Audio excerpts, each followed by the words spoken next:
어머나, 박일준.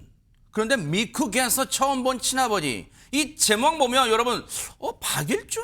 어디서 많이 들어봤는데 하실 거예요. 이 영상 보시면 아하 하실 겁니다. 영상 보시고 이어가 보도록 하겠습니다.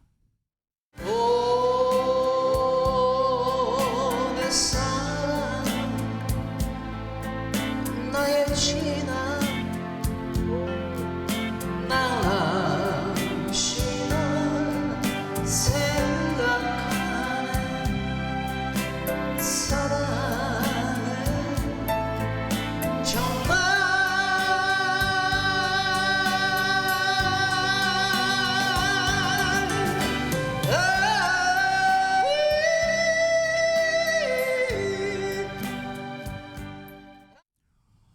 대박 사건. 아마 시청자도 이 사람 이분 하셨을 것 같은데, 하정현 평론가님, 근데 일단 귀에 들어오는 건 저 멜로디? 이거 오 헬로브 이거 있잖아. 패트릭 스웨이지, 데미 무어 그거 아니에요? 과거에 사랑과 영원 그 영화에 나왔던 오 마이 러 죄송합니다. 네.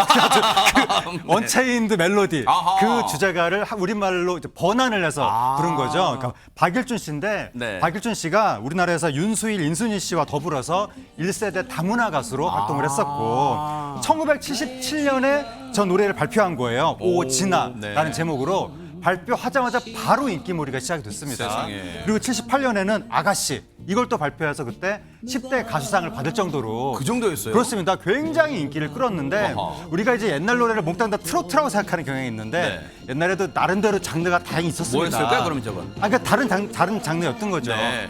그래서 박일준 씨가 요즘엔 트로트 노래를 부르거든요. 근데 트로트는 내가 과거에 안 불렀던 장르라서 좀 어색했었다라고 얘기하지만 네. 지금 완전히 또 트로트에 적응해서 트로트 가수로 제2의 인생을 살고 있습니다. 야, 근데 이담 아나운서 지금 박일준 씨를 오랜만에 보시는 너무너무 반갑다 하실 것 같은데, 그러면 쭉 그렇게 인기를 얻었던 박일준 씨 그동안 그러면 승승장구하면서 살았던 거예요? 네, 인생은 굉장히 탄탄대로를 걸어왔는데 사실 박일준 씨에게는 출생에 관련된 좀 아픔이 있었다고 합니다. 그 이야기를 이제 밝혔는데요. 네. 박일준 씨는 미국인 아버지와 한국인 어머니 사이에서 태어났어요. 그래요? 네, 박일준 씨를 키워준 건 하지만 양어머니라고 합니다. 아하. 피 한 방울 섞이지 않은 양어머니께서 키워줬다고 하는데요. 이야. 키워주신 양어머니는 친어머니와 언니 동생 하는 사이였다고 해요. 그래요? 친한 사이였는데 낳아준 어머니가 이제 양어머니에게 어느 날 와서 언니 나 임신했어라고 했다고 합니다.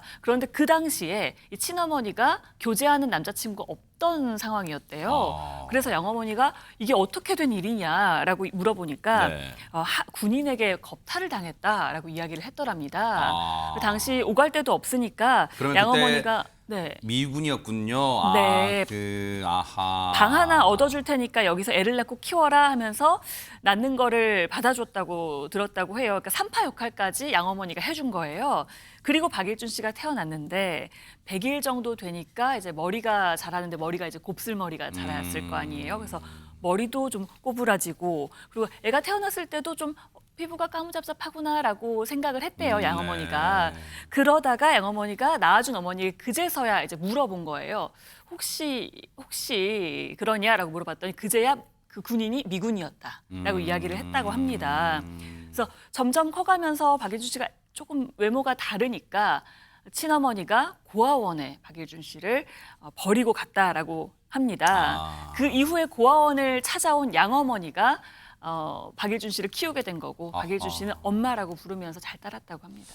사실 여기에는 지금 많은 우리의 그동안 이 대한민국에서의 그 아픈 사회상이 딱 고스란히 묻어나는 대목 같아요. 예전에는 지금이야 이제 다문화 자녀, 다문화 가족이라면 쓰지, 예전에는 그냥 여러분 이해를 돕기 위해서 하는 거니까 혼혈 막 그런 표현을 썼잖아요. 그래서 이제 뭐 더 비하하는 표현도 있었지만, 그런데 그렇게 살아왔던 박일준 씨였는데, 그러면 손정혜 변호사님, 박일준 씨는 그럼 지금까지도 친부모가 누군지 모르고 지금 살아오고 있는 거예요? 그렇지는 않고요. 그런데 본인이 입양됐다는 것을 15살 중학교 2학년 때 들었다고 합니다.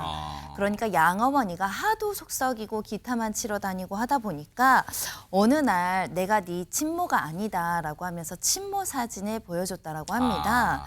그런데 그 얘기를 듣고 정신을 차렸어야 했는데 이후에 더 삐뚤어졌다라고 기억을 하면서 결국 친어머니는 만나지 못했다라고 하고요. 대신에 친부였던 미군 아버지는 만난 적이 있다고 하는데요. 연예계 생활을 하던 중에 이복 동생이 자신을 찾으러 한국에 왔었다고 합니다. 네. 그래서 미국에 영화 촬영을 갈 때 아버지를 만났다고 하는데요. 네.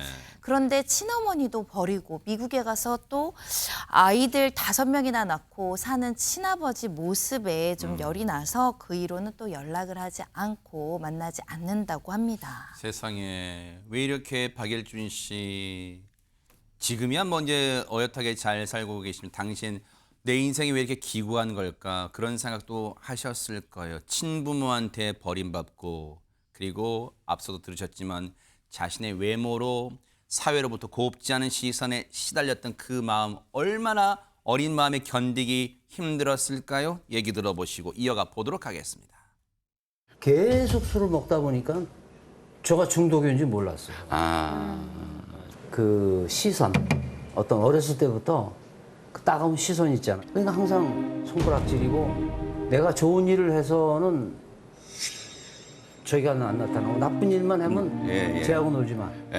이렇게 되는 거예요. 그런데 그런 편견 시선 때문에 중학교 2학년 때부터 제가 술을 마셨어요. 그 술이 이어지는 거죠.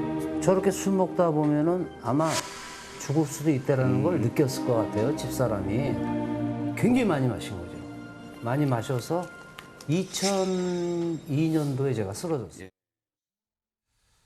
최진봉 교수님도 박일준 씨가 한창 활동하던 때는 뭐 또렷이 기억나실 것 같아요. 기억나요. 네. 충분히 기억나고 아까 사진 보니까 더 명확하게 기억이 나는데 네네. 그때만 해도 정말 인기를 많이 누렸던 가수 분이셨죠. 근데 네. 저런 아픔이 있는 줄은 몰랐어요, 그러네요. 사실은. 얘기 들어보면 뭐 아시겠지만 어렸을 때부터 쌓인 차별에 대한 이 그러네요. 스트레스 얼마나 맞아요. 크겠습니까? 외모 예전엔 더 심했어요. 그렇죠. 요즘은 더 안 그러는데 예전에는 더 심했던 상황이었으니까. 그리고 뿐만 아니라 본인이 이제 성공하고 이러면 사업도 시작하는데 사업에 실패를 하게 되면서 아유. 가족들에 대한 미안함이 커졌다고 합니다. 아이고. 그러니까 이제 술을 마시게 됐고요. 아까 아이고. 말 들은 것처럼 중학생 때부터 술을 마셨다잖아요. 아이고. 그러니까 술을 계속 달고 살 수밖에 없어요. 그러니까 스트레스가 생기면 술로 풀고 이게 계속 반복되다 보니까 하루에 술을요 20병을 마셨대요. 아유.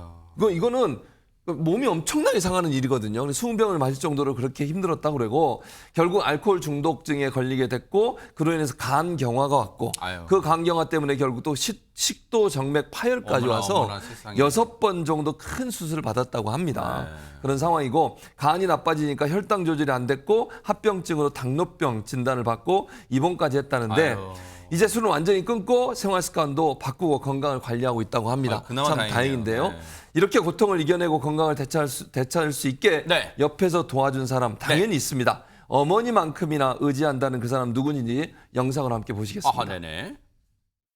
내가 속은 많이 세겠어 사실은. 왜 그러냐면 우리 애들 학교 졸업만 하면 나랑 이혼하려고 그랬었어요. 사실은 진짜 똑 까놓고. 근데 내가 쓰러져 버린 거야. 그러니까 이제 이혼도 못 하고. 술을 너무 많이 마셔갖고 병원에서 이렇게 저 중환자실에 있는데 미안하대요. 제가 이제 그동안에 잘못했던 것이. 그때 내가 죽을 때까지 책임질게 하고서는 지금까지 책임지는 거예요. 내 아내는 어머니 같은 아내예요. 친어머니, 양어머니가 다 돌아가셨기 때문에 많이 의지를 하고 있어요. 왜 안 그러겠어요? 왜 그런 생각이 안 들겠어요? 근데 최진용 변호사님 아내분 진짜 아름다우신데 아내분을 만나게 된 러브 스토리 사랑 이야기도 궁금한데요. 그렇습니다. 사랑 러브 스토리 뒤에는 아픈 또 추억이 있는 것 같습니다. 특히 이제 손잡고 부모님한테 이렇게 우리 남자친구예요. 결혼하겠어요. 했더니만 노 하면서 삼불가론을 폈답니다. 뭔데요? 3가지가 안 된다. 첫 번째, 한국인이 아니다. 아이고. 2번째, 부모가 없다. 아유. 3번째, 가수다. 아유. 사실 지금이야 K-팝, K-스타라고 네. 하면은 전 세계적인 어떤 평판이 있고 그렇죠. 어떻게 보면 경제적으로 좋지만 그때만 해도 1978년이라고 하니까 이게 그 연예계에 대해서 별로 좋지 않은 눈이 있었고 그때만 해도 뭐 부모가 없다 이러면은 도대체 근본이 어디냐 뭐 이런 전통적으로 생각하는 것 아닙니까? 그러니까요, 네. 특히 지금 뭐 그림에 나오고 있습니다만 지금과 달리 예전 같은 경우에는 이게 뭐 혼혈이나 이런 부분에 대한 편견이 상당히 그렇죠, 있다 보니까 맞아요, 네. 그때 부모님들이 상당히 반대를 해가지고 그럼 이때 답이 뭐냐? 야, 이거 우리 애를 가지자. 쉽게 말하면 속도 위반해가지고 아이를 들고 갔답니다. 아이고. 그러니까 오케이라고 했고 실제로 이 그 사위사랑은 그 장모님이라고 나중에 장모님 돌아가실 때에 그 상속 재산 다 이 그 사위한테 물려주고 갔다라는 아이고. 얘기인 것 같습니다. 네. 우여곡절 끝에 지금은 진짜 아내 임경애 씨와 함께 정말 멋진 사랑을 이어가고 계신 박일준 씨, 아마 뭐 지금은 이제 친어머니, 양어머니 모두 다 돌아가셨지만 그래도 지금 어머니 같은 아내분과 앞으로 또 알콩달콩 잘 살아가시길 기원할게요. 무엇보다 그러시려면요, 건강, 정말 건강 잘 유지하시기를 또 기원해 보도록 하겠습니다. 응원하겠습니다.